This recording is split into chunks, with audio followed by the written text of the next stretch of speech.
The Return of the Gods. Evidence of Extraterrestrial Visitations. By Erich von Daniken. Narrated by Arthur Morey. Copyright 1997 by Erich von Daniken.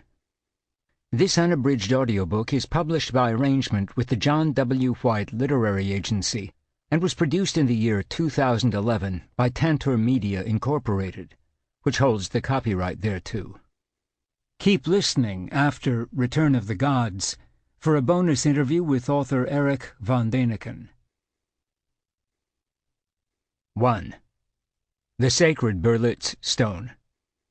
Dear listener, before I launch into the real theme of my book, here is a short but rather tall story that, as I hope will become clear, has some relevance to my argument. The scene is the future, after some immense catastrophe in which the world as we know it has gone under.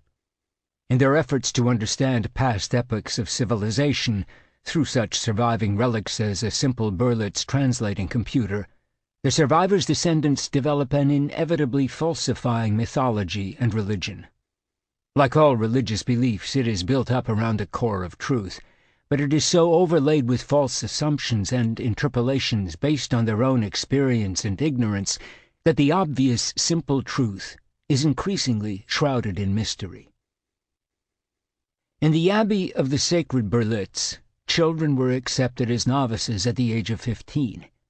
This particular year there were just 8 boys and 10 girls present at the ceremony. The abbot spoke with concern about the small number in their birth year. Most of them had grown up within the abbey precincts.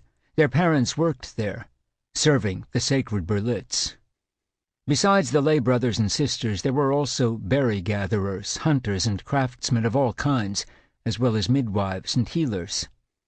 They were all united in the wonderful task of giving birth to as many babies as possible and bringing them up strong and healthy.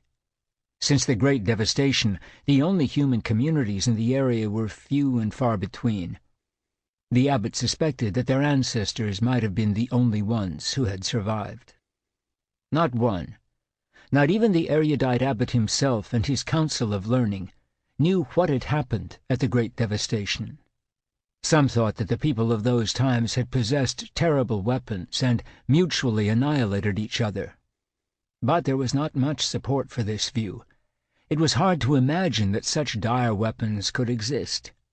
Also, tradition said that those early people had been happy and had enjoyed great abundance and prosperity. Why then should they fight each other? It was illogical. Sample complete. Ready to continue?